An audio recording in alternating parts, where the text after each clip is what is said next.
Esse é o Ancapso e nós vamos falar agora sobre a situação na Ucrânia. Hoje, dia 18 de março, são 8 horas da manhã aqui no Rio de Janeiro, 1 hora da tarde em Kiev, no momento que eu gravo esse vídeo, e o Tribunal Penal Internacional expediu um mandado de prisão contra Putin e contra Lvova Belova, que é a comissária do Putin para assuntos de crianças e da infância e coisa e tal, e que era quem estava coordenando justamente o sequestro e adoção forçada das crianças ucranianas na Rússia, né?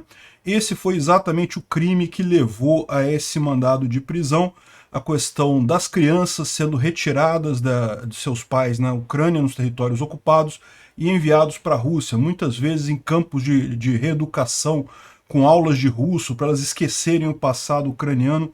Um absurdo completo. Isso é um crime de guerra previsto na Convenção de Geneva, isso é considerado genocídio também.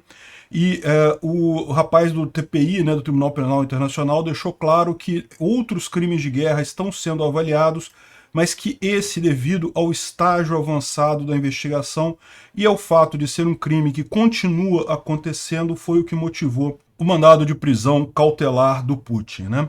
A efetiva prisão do Putin é pouco provável no curto prazo, né? Se ele sair da Rússia e for para algum dos países signatários do tratado, ele pode ser preso, mas já existem exemplos no passado de situações em que o país optou por não prender, desrespeitando as regras do TPI, né? Então é pouco provável que ele seja preso no curto prazo, mas o fato é, isso torna a situação dele mais complicada. Primeiro, do ponto de vista geopolítico, porque vai trazer um peso maior a qualquer líder de Estado que tente fazer relações com o Putin. Ou seja, agora os líderes de Estado não podem alegar que não sabiam que estavam falando com um criminoso de guerra.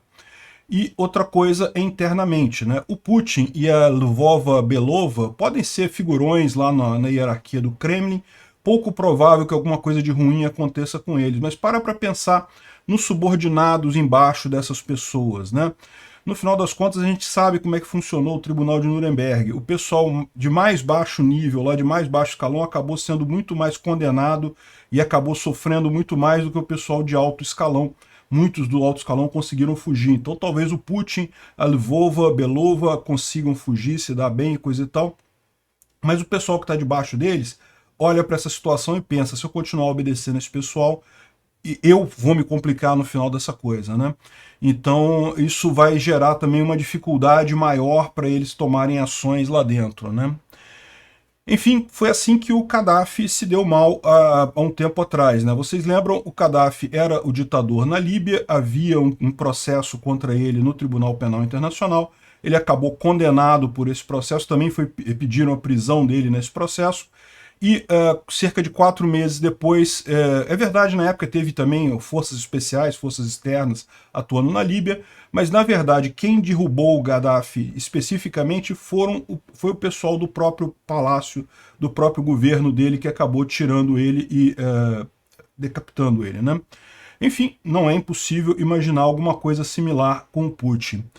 Bom, além disso, os ucranianos derrubaram outro avião próximo a Bakhmut, um Su-25 dessa vez, e a gente está vendo uma grande coluna de MRAPs a caminho de Bakhmut. Será que os ucranianos vão realmente fazer aquela ofensiva que o pessoal está imaginando? Vamos falar sobre esses e outros assuntos em detalhes. Essas notícias foram sugeridas por Peter Gordelícia, Estação Verão e várias outras pessoas. Obrigado aí ao pessoal que sugeriu a notícia. Obrigado a você que está assistindo o nosso vídeo. Se você gosta do nosso conteúdo, por favor, deixe o seu like e se inscreva aqui no canal, né? Pois bem, o grande assunto de ontem foi justamente essa prisão do Putin, né, ou a ordem de prisão do Putin, mas teve muita coisa ontem também, tá? Teve também um ataque de drones que causou danos na Ucrânia e teve várias ações na linha de frente. Mas vamos começar pelo Tribunal Penal Internacional, porque é sem dúvida alguma o que chama mais atenção, né? A ordem diz respeito à deportação ilegal, ao sequestro de crianças ucranianas. A gente já falou sobre esse assunto em vários vídeos aqui ao longo da nossa série. Essas denúncias existem desde o ano passado. O que acontece? A Rússia invadiu várias cidades lá, e quando tinha as crianças lá, né, os russos matavam os pais das crianças, porque estão numa guerra, matavam os pais das crianças, sobrava criança, eles mandavam para o orfanato, dali ia para a Rússia, para ser reeducada em russo e coisa e tal a criança. É um absurdo isso, é um crime de guerra. Por quê? Porque o objetivo passa a ser matar a cultura do lugar, a história do povo, né? O mandado de prisão, portanto, é um mandado cautelar, o que significa que ele ainda não foi condenado pelo crime, mas já tem evidências suficientes para ligar ele ao crime e ele continua cometendo o crime. Esse é um dos preceitos para você ter um mandado de prisão cautelar, ou seja, a ideia de você interromper o delito, né? E foram essas duas pessoas aqui, o Putin e a Lvova Belova, que é a comissária dele para direitos de criança. Eu não sei qual é o nome do cargo dela exato, não, mas não interessa. Ela é quem está organizando essa coisa toda de deportação de crianças para a Rússia, né? E eles colocam isso lá na Rússia como se fosse uma coisa de caridade. Olha só, estamos ajudando os órfãos ucranianos. Não, os russos estão matando os pais das crianças e estão tirando as crianças de lá. Isso é um sequestro, isso é um absurdo. Não é nenhuma boa vontade, né? Ela própria falou, não, porque eu também adotei uma menina ucraniana e coisa e tal. Olha que absurdo esse tipo de coisa. Um absurdo, essas pessoas merecem mesmo ir para a cadeia, né? O porta-voz do Tribunal Penal Internacional fez a declaração. Ele disse que estão sendo investigados vários outros crimes de guerra também lá na Ucrânia. Esse não é o único processo, mas esse processo está mais adiantado e particularmente nesse caso, como é um crime que continua acontecendo de forma seguida, eles optaram por essa medida cautelar. Originalmente, o mandado de prisão do Putin seria mantido em sigilo. Então, eles iriam fazer esse mandado de prisão, mas em sigilo. Se ele, por acaso, saísse da Rússia e fosse para qualquer um dos países signatários do Tribunal Penal Internacional, ele poderia ser preso. Mas eles optaram por tornar pública esse mandado exatamente para esclarecer as pessoas na Rússia sobre o que está acontecendo lá na Ucrânia, né? Então ele conta aqui que é justamente o Putin é o responsável pelo crime de guerra de deportação ilegal de crianças, que transferem civis do território ocupado para outros territórios. O curioso é que isso é um crime que a Rússia é muito comum na história russa. A Rússia fez muito disso para enfraquecer populações não russas em outros locais conquistados. A Rússia, vocês sabem, é um império, né? Eles conquistaram vários outros povos que tinham na região ali. Os tatars, os cossacos, os yakutes. Tem várias tribos, várias nacionalidades ali naquela região que foram conquistados pelos russos. E qual que era a medida que na época o Império Russo fazia? Era justamente tirar a população daquela região e para outra região, de forma que enfraquecia esses povos e impedia uma revolta contra o exército russo. E até hoje eles acham esse tipo de coisa razoável, né? O pessoal comenta como tem uma segunda Ucrânia na Rússia, na região de Vladivostok, porque justamente na época de Stalin, na época da União Soviética, Stalin levou muitos ucranianos lá para Vladivostok justamente para tentar evitar revoltas na Ucrânia contra o domínio da União Soviética, né? Enfim, e nesse caso aqui ele fala que justamente é no interesse da justiça para prevenir a prática de crimes futuros, porque, como eles dizem, isso está acontecendo nesse momento ainda, os russos ainda estão tirando crianças da Ucrânia para levar para a Rússia, né? Um ponto importante dessa história toda é justamente o motivo que levou a esse mandado de prisão. Isso não é coisa pequena, tá? O Tribunal Penal Internacional só emitiu mandados de prisão para 3 líderes de Estado em poder no momento em que receberam esse mandado de prisão, que foi para o Gaddafi, para o Putin, e o outro rapaz é o Omar al-Bashir, que é do Sudão. Então não é uma coisa que o Tribunal Penal Internacional faça levianamente, é uma acusação bastante séria, né? E isso está de acordo com aquilo que a gente falou no vídeo de ontem. Vocês lembram que eu falei sobre o problema da crise populacional? Que uma das coisas que o Putin visava com essa invasão da Ucrânia era justamente aliviar o problema populacional da Rússia.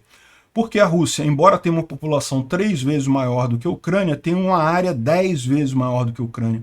Então, na verdade, a Ucrânia tem uma quantidade significativa de população ali, né?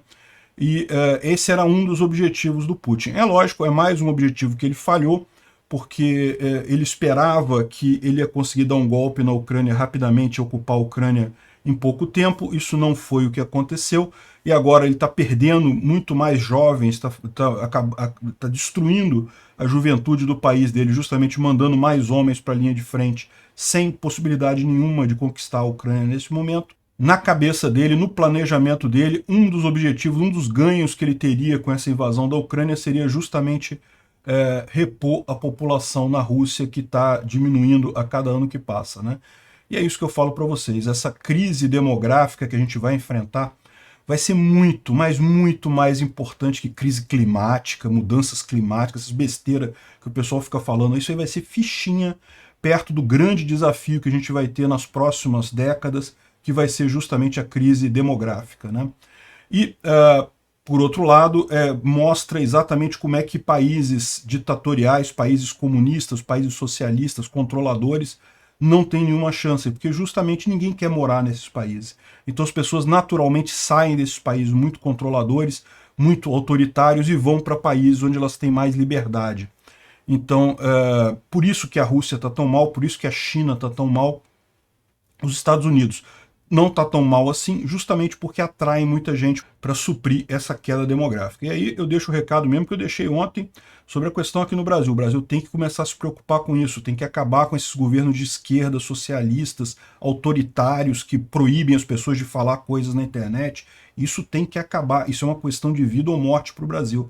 O Brasil, se continuar nesse passo de autoritarismo do Alexandre de Moraes, do Lula, do Flávio Dino, isso pode criar um problema enorme para o Brasil em muito pouco tempo, com a fuga de pessoas daqui. Ninguém quer morar em regime comunista, em regime socialista, né?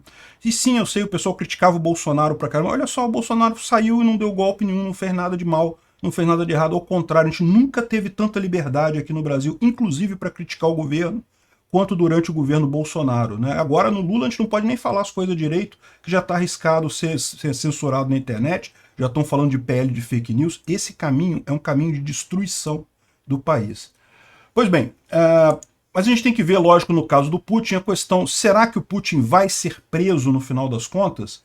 E, bom, no curto prazo é pouco provável, né? A Rússia, ela já foi signatária do Tribunal Penal Internacional, mas ela retirou a sua assinatura, né? Então aqui nesse mapa mundi aqui, está indicando justamente os países que são signatários, que são os países em verde. O Brasil está aqui, a maior parte da Europa está aqui também, boa parte da África, Austrália, coisa e tal. As exceções notáveis são Estados Unidos e Rússia, né? As duas aqui não foram signatárias e depois retiraram suas assinaturas. A Ucrânia, ela é signatária, ela aceitou o Tribunal Penal Internacional, ainda não ratificou o tribunal, mas isso é uma questão de tempo. Inclusive, eu imagino que com essa movimentação agora, tem tudo para ratificar o tratado, assinar, né, ratificar esse tratado internacional. Tem vários outros países nessa condição também, são os países marcados em amarelo nessa situação aqui, né?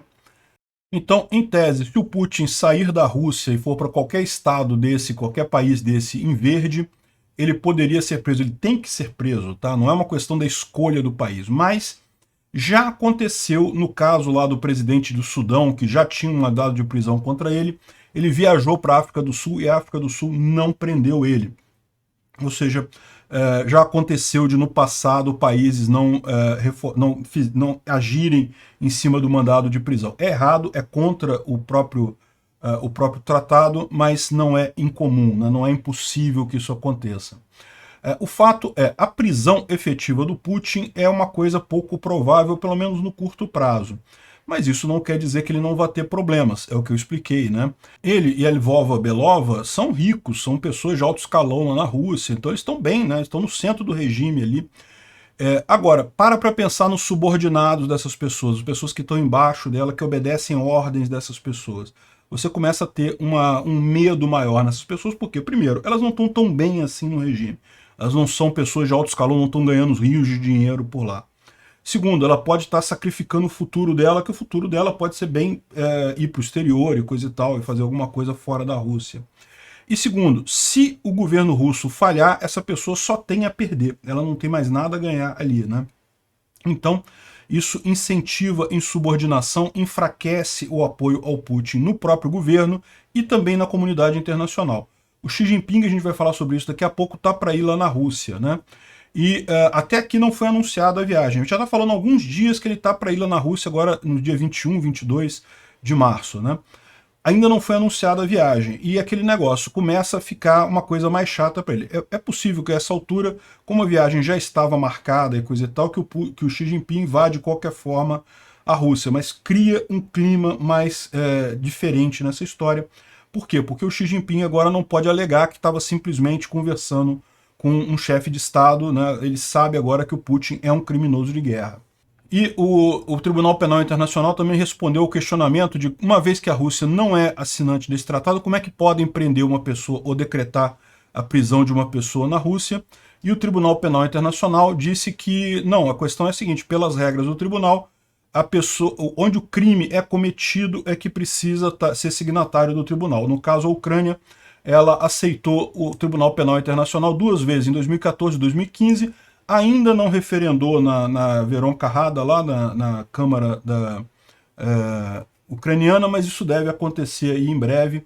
Então, como o crime aconteceu na Ucrânia, a Rússia é elegível de sofrer punições pelo Tribunal Penal Internacional. E não é a primeira vez, né? Vocês lembram o Igor Strelkov, o Igor Girkin, que é aquele criminoso de guerra que ainda fala muito aqui no espaço de informação russo. Ele também foi condenado pelo Tribunal Penal Internacional justamente por conta de derrubar o voo MH7 lá em 2014, em cima da Ucrânia também, né? Então é aquele negócio, o Putin vai ser preso imediatamente? Não, pouco provável isso acontecer imediatamente. Mas isso vai enfraquecer o Putin, isso vai ter sim consequências para o Putin, vai gerar problemas para ele, tanto no cenário internacional, na geopolítica internacional, quanto internamente também, né? E dá para ver que os russos ficaram chateados, sabem que vão ter problemas com isso. Primeiro pela reação até das russetes aqui no Brasil, né? As russetes estão tudo em polvorosa. Ai, quero ver prender o Putin, não sei o que lá. Entra aqui na Rússia para prender o Putin para vocês verem, coisa e tal. E eu acho divertidíssimo isso, né? Porque, bom, o Gaddafi foi mais ou menos isso mesmo. Nem precisou o pessoal invadir e fazer nada com o Gaddafi, foi o próprio pessoal lá da Líbia que tirou o Gaddafi do poder, né? E ainda teve uma pessoa que falou para mim assim, mas o Gaddafi, olha como é que está a Líbia agora, toda destroçada, né? Pois é, olha como é que vai estar a Rússia daqui a algum tempo, né? Realmente é muito triste esses ditadores, o que eles fazem com o país, eles destroem o país completamente. Países precisam crescer na sua sociedade, é a sociedade que faz um país, as pessoas que não estão no governo é que fazem o país. O governo é só um mecanismo que atrapalha, é só um sanguessuga que fica sugando recursos da sociedade, né? Quando você tem ditadores muito cruéis, como o Gaddafi, como o Putin, isso destrói qualquer iniciativa na sociedade, destrói qualquer coesão social. E quando essas pessoas acabam sendo destruídas, você vê que o país, na verdade, era só uma casca oca, não tem nada lá dentro. É muito triste, vai levar muitas gerações para a Líbia se reconstruir e certamente para a Rússia também, depois que esse troço acabar, né? Mas é mais divertido ainda ler as críticas dos bloggers militares russos falando do assunto, todo mundo com a bunda dolorida por lá, né? Piadas à parte, deve ser entendido que essa ordem criada pelo Tribunal de Haia realmente queima a última ponte que poderia permitir o Putin a retroceder e apertar as mãos com os parceiros do Ocidente, né? Esse pessoal fala como se fosse uma coisa assim, não, é uma guerra de iguais. Não, não é. É um país maluco que invadiu o outro, não tem igual aqui. Criminoso é uma coisa, vítima é outra coisa, né? Então não importa como isso soe, o fato é que o presidente está agora no mesmo barco que a gente, não tem como voltar atrás, né? Não tem como retroceder nessa história, não tem mais como ter gestos de boa vontade, coisa e tal. É muito engraçado. Esse pessoal acha realmente que os gestos de boa vontade que o Putin fazia eram gestos de boa vontade? Que história é essa? Não teve isso. A Rússia sempre foi expulsa dos lugares. Gesto de boa vontade é só a propaganda deles fazendo, né? E de fato, isso aqui queimou ponte, não tem mais negociação com o Putin, né? Isso é excelente no final das contas. Porque nunca teve de fato. Sempre foi, as negociações que haviam, tentativas de negociações, sempre foram o interesse do Putin de postergar as coisas, de evitar as coisas. Então agora não tem mais essa possibilidade, é realmente um negócio que deixa mais claro a posição do Putin. Agora, o que o cara fala aqui, ó, que o Putin está no mesmo barco que eles, é verdade. A diferença é dizer que ainda tem um monte de gente na Rússia que não está nesse barco. E esse pessoal é que pode não querer entrar nesse barco junto com esses criminosos de guerra que estão na Ucrânia e o próprio Putin, né? E o Murs, que é um combatente também lá da, entre aspas, República Separatista de Donetsk, né? Ele colocou aqui também a opinião dele, dizendo que, olha só, o pessoal está querendo recriar o sagrado 1913 e vai acabar sendo jogado no fevereiro de 1917. É o que eu penso também, a minha opinião é essa daqui. Então ele diz aqui, não cidadãos, o mandado de Haia para o Putin não tem mais negociação agora, pronto, agora é guerra até o final. Isso, na verdade, é um aumento da briga entre elites e uma possível agenda de um golpe de Estado em muito pouco tempo. Exatamente isso. Vai ter muita gente debaixo ali do Putin que, ok, não vai querer ser o próximo nessa lista com mandado de prisão de Haia e vai começar a desobedecer o Putin, vai começar a evitar o Putin vai ter menos poder sobre as pessoas que estão embaixo dele, né? E aí ele comenta aqui com esses fatos históricos aqui, o que é o sagrado 1913? Foi o auge do Império Russo, o momento em que a Rússia derrotou, eu não lembro exatamente quem, não sei se foi o Império Otomano, enfim, foi a maior extensão territorial de toda a Rússia, em toda a história, foi em 1913. Só que logo depois ela perdeu a Primeira Grande Guerra, né, a Primeira Guerra Mundial, e daí, em 1917, teve a Revolução Bolchevique, a Revolução Comunista lá na Rússia. Então, o que ele está dizendo aqui é exatamente isso. O pessoal está querendo recriar o sagrado 1913, o auge do Império Russo, e vai acabar com uma revolução, mais uma rolagem de cabeças lá na Rússia. É o que eu penso também. Esse mandado de prisão pode não ser exequível no curto prazo, mas vai dar um monte de incentivos para um monte de gente lá na Rússia. Outro que está com um bumbum dolorido aqui é o próprio Igor Girkin, ou Igor Strelkov, falando aqui que esse mandado de prisão para o Putin, né, não nos interessa em nenhuma maneira, não muda nada, né? O fato é que ele indica que o Ocidente está confiante na conclusão com sucesso para ele da guerra atual, né? O que ele coloca aqui é que esse tipo de coisa, o Ocidente não faria isso se ele tivesse alguma dúvida de que a Ucrânia não pode expulsar as tropas russas e acabar com essa guerra em pouco tempo. E faz sentido o que ele fala aqui, né? Porque, como o pessoal falou, isso meio que queimou a ponte da negociação. Não tem mais negociação com Putin agora. Quando acabar essa guerra, o Ocidente ganhando, o Putin vai ser preso. A única coisa que resta para o Putin é lutar até o último homem, até a última pessoa lá na Rússia. E isso mostra que o Ocidente está chegando à conclusão de que vai ganhar essa guerra. A ofensiva deve estar acontecendo aí daqui a pouco, a gente vai falar sobre ela mais um pouquinho aqui na frente.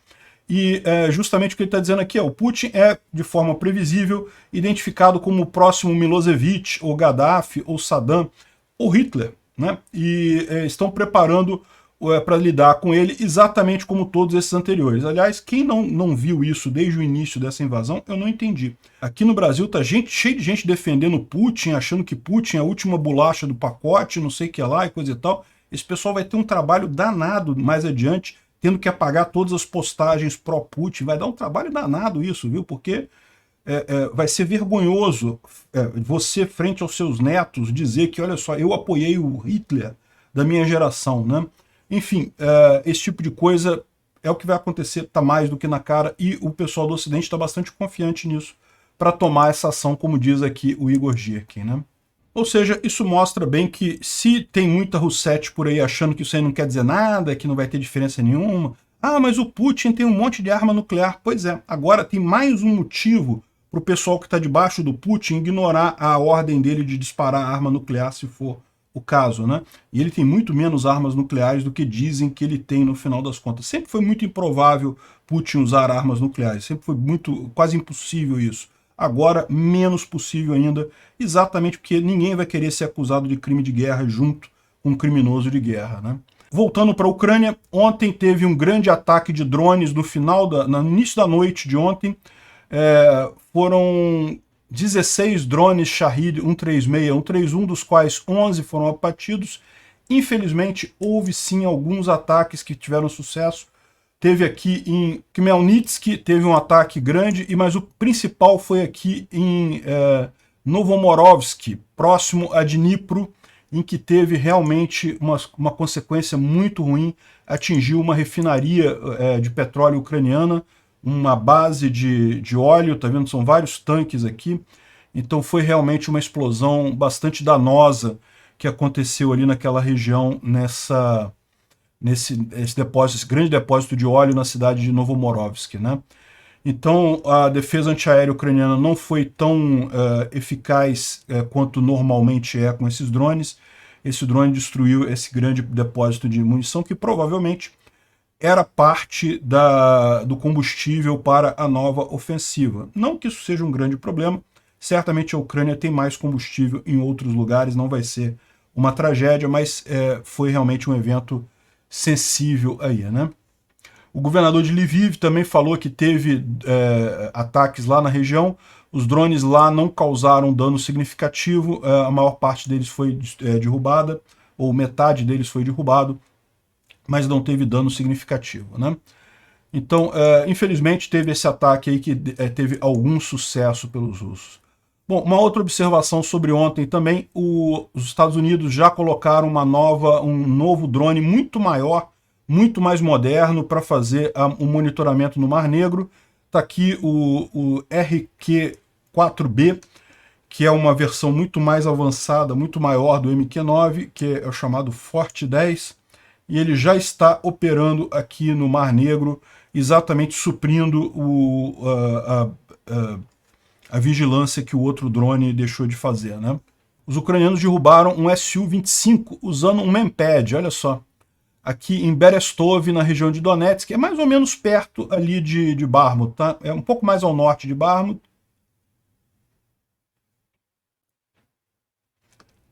Olha lá, dá para ver o avião caindo ali.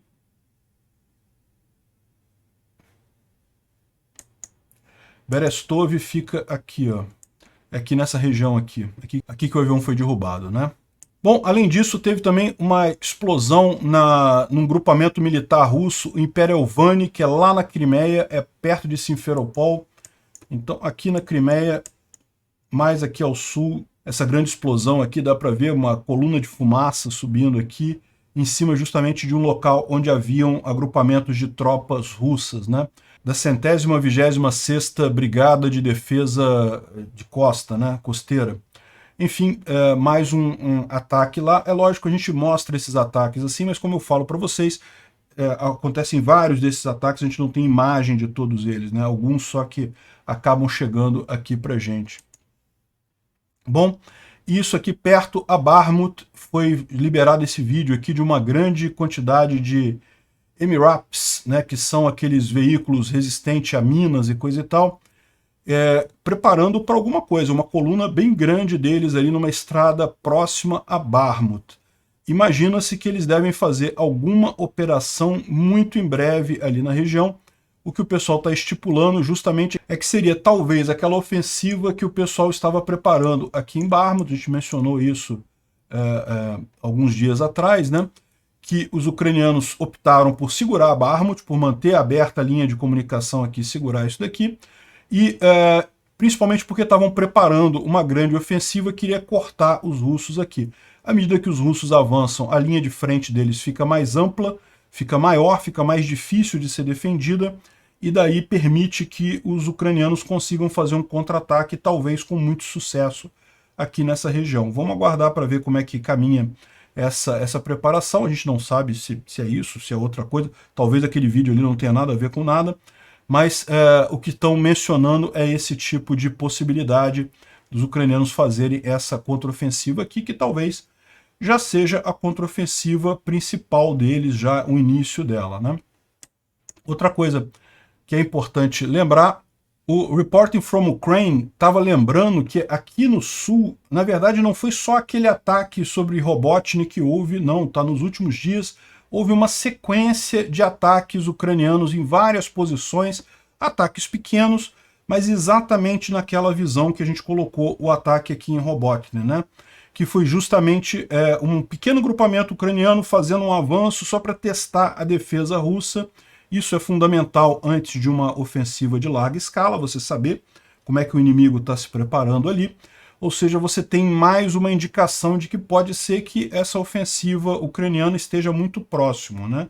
A gente não sabe, eu ainda acho que o mais provável é que ela ocorra lá para o final de abril, mas meados para o final de abril, mas talvez seja algo mais cedo, talvez estejam preparando justamente para pegar os russos de surpresa, né? O fato é, neste momento, o solo lá na Ucrânia ainda está muito molhado, já está começando a secar, né? A temporada da lama lá na Ucrânia é justamente iniciozinho da primavera, já está começando a secar agora porque a temperatura lá está alta, então não tem problema. Mas ainda não é o ideal, né? E lembra, quando você passa um blindado muito pesado, você acaba piorando as condições da região onde você está passando. Então talvez seja arriscado fazer algo neste momento, mas os ucranianos estão preparando alguma coisa imediata, não é coisa lá para frente não, é coisa mais imediata aqui. Pode ser alguma coisa mais focada só em Bakhmut, talvez. Enfim, aqui o Andrew Perpetua, vamos dar uma olhada na linha de frente, ele coloca as alterações que houve na linha de frente nos últimos 3 dias, tá? Então isso daqui, essas áreas vermelhas aqui não é de ontem, mas é dos últimos 3 dias, tá? E o Defmon não fez visão da linha de frente hoje, o Noel também não, só temos aqui a do Perpetua. Enfim, dá para ver a tomada de Zalizniansk, né? E aqui também um avanço russo nessa região, mas de tudo que tem aqui, o mais preocupante é justamente esse avanço aqui ao sul, em Bakhmut mesmo, né? Por quê? Porque esse avanço aqui ao sul, ele coloca pressão sobre a T-0504, o que pode piorar a situação aqui do suprimento de tropas ucranianas aqui, né? Vocês sabem, é fundamental para a Ucrânia manter a linha de comunicação para abastecer suas tropas e até para uma eventual retirada, que também pode ser alguma coisa que eles façam, né? Pode ser que eles optem exatamente por retirar as tropas daqui para justamente entrar com a contraofensiva e pegando os russos no contrapé. Mas esse avanço aqui ao sul é muito preocupante do ponto de vista estratégico, justamente porque ameaça todas essas linhas de comunicação aqui, né? Os outros avanços, esse avanço aqui ao norte, é ruim? É ruim, mas não é essa coisa toda, né? Aqui também não faz muito sentido esses avanços aqui. É lógico que os ucranianos têm que conter isso daqui, mas a gente entende que o foco deles nesse momento é manter as linhas de comunicação até Bakhmut para manter viva, né, as tropas que estão aqui, né? Outra coisa que ele coloca aqui é que a situação na linha de frente está cada vez mais porosa, ou seja, está cada vez menos definido onde é que é a linha de frente, né? Tem tropas ucranianas e russas lutando em posições cada vez mais aleatórias ali dentro do mapa, e isso faz sentido, né? Mas torna difícil a gente entender exatamente o que está acontecendo, né? Em outras palavras, fique cético de qualquer vitória ou derrota que seja anunciada nessa história aí, né? Isso é especialmente verdadeiro dentro da cidade em si. A gente falou isso, né? Aqui naquela Azon, né? Que é aquela metalúrgica, tinha grupo russo, mas depois os ucranianos retomaram, parece que os russos voltaram agora, enfim, a coisa realmente não está muito definida ali, né? O outro lugar que teve algum avanço aqui foi em Avdiivka, né? Os russos, segundo ele está dizendo aqui, tomaram Krasnohorivka e estão tentando tomar Kamianka, então isso aqui houve esse avanço de fato nos últimos dias, né? É uma situação séria, mas não chega a ser crítica aqui em Avdiivka, enquanto a outra pinça, o outro lado da pinça, não avançar, né? Avdiivka, essa cidade aqui, é uma cidade muito bem fortificada, uma cidade muito bem defendida pelos ucranianos, tem várias linhas de comunicação aqui ainda, então é fato que esse avanço aqui é preocupante, mas por hora não é crítico, né? Crítico seria se os russos conseguissem avançar do lado de cá também, aí isso pode tornar a situação mais crítica aqui em Avdiivka. Fora isso, segundo ele, não tem nenhuma outra grande mudança na linha de frente, né? A gente tem visto isso nos últimos dias, tem muito pouca coisa tem acontecido. O foco realmente é Avdiivka e Bakhmut, né? E agora em Zaporizhia, os ucranianos testando as defesas ali. O Instituto para o Estudo da Guerra fala sobre a possível visita do Xi Jinping ao Putin, que deve acontecer do dia 20 de março ao dia 22 de março. Ou seja, a gente está falando da semana que vem. Uma pergunta, curiosidade mesmo, né? Eu sei que o Lula está indo para a China neste momento, ele está a caminho da China. Ele vai chegar lá e o Xi Jinping não vai receber ele, será? Porque, né, pelo que estão dizendo aqui, o Xi Jinping vai para a Rússia no dia 20 ao dia 22. Ou talvez ele encontre com o Lula e depois vá para a Rússia, não sei como é que vai ser essa lógica. Mas certamente essa visita do Lula lá na China para lamber os pés do Xi Jinping não está sendo tratada com muita importância pelos chineses. Importante mesmo é o relacionamento deles com a Rússia, evidentemente, né? Ele fala um pouco mais sobre a briga do Prigozhin com o Ministério da Defesa russo e fala alguma coisa também aqui sobre Belarus e a Sérvia tentando evadir sanções contra a Rússia. A gente vai falar um pouco sobre isso também mais adiante, né? Bom, tem uma outra história que é complicada de entender.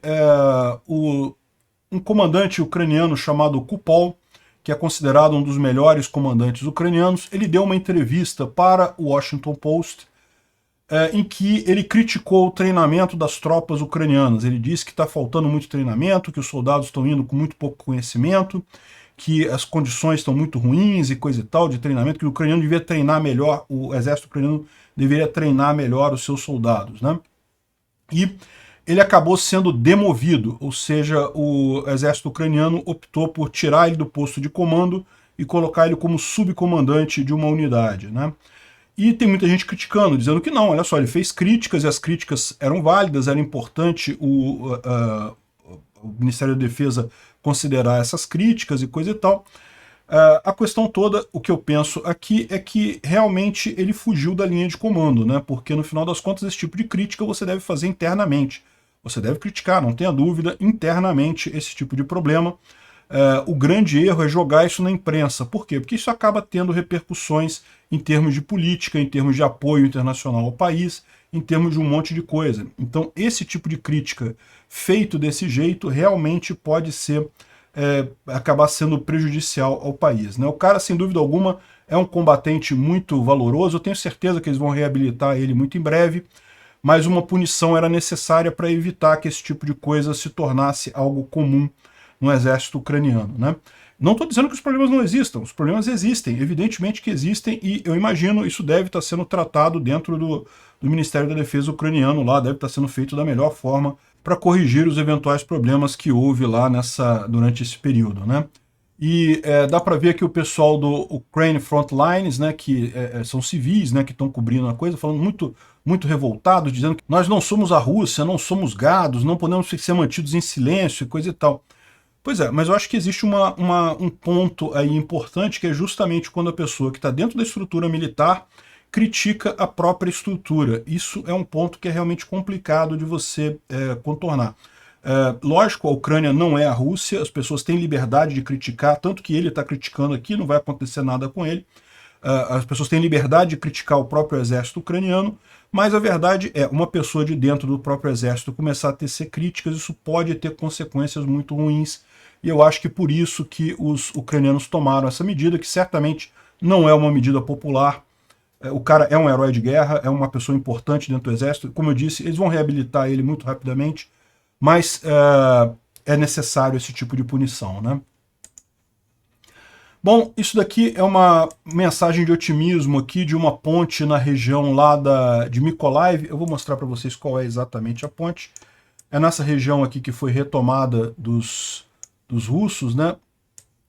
Vocês lembram aqui o Ingulets, esse rio que passa por aqui, que faz várias voltinhas aqui. Ele tem um monte de pontes, se não me engano, essa ponte, eu não lembro em qual dessas curvinhas é, mas é uma dessas, acho que é essa daqui, ó. Essa ponte aqui, ó, que é para o norte, ela. Essas pontes foram todas destruídas pelos ucranianos na época da briga aqui, né, justamente para deixar os russos sem munição, justamente para deixar os russos sem suprimentos, né, foi a estratégia ucraniana para expulsar os russos dessa região.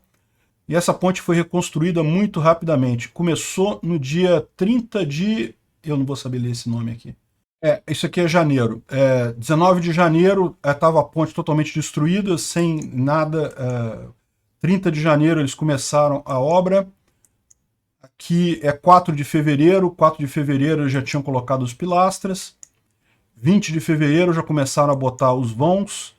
E aqui deve ser março, eu entendo. Daí eles asfaltaram e coisa e tal. Então no iniciozinho de março, dia 15 de março, a ponte estava pronta e sendo usada já pelos ucranianos. Bacana a reconstrução do país lá, né?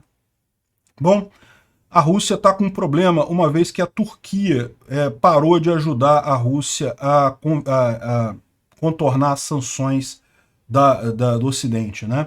Então a Turquia rejeitou o trânsito de bens sancionados ali pelos portos, pelo Estreito de Bósforo. Então a Rússia está com problemas agora e está recorrendo ao Cazaquistão para tentar conseguir importar coisas, contornar as sanções. Vamos torcer para o Cazaquistão não entrar nesse negócio, porque isso enfraquece as sanções e acaba ajudando a Rússia. O Cazaquistão está tentando se afastar da Rússia, então é uma boa oportunidade para marcar esse tipo de mudança, né? Obrigado por assistir o vídeo até o final.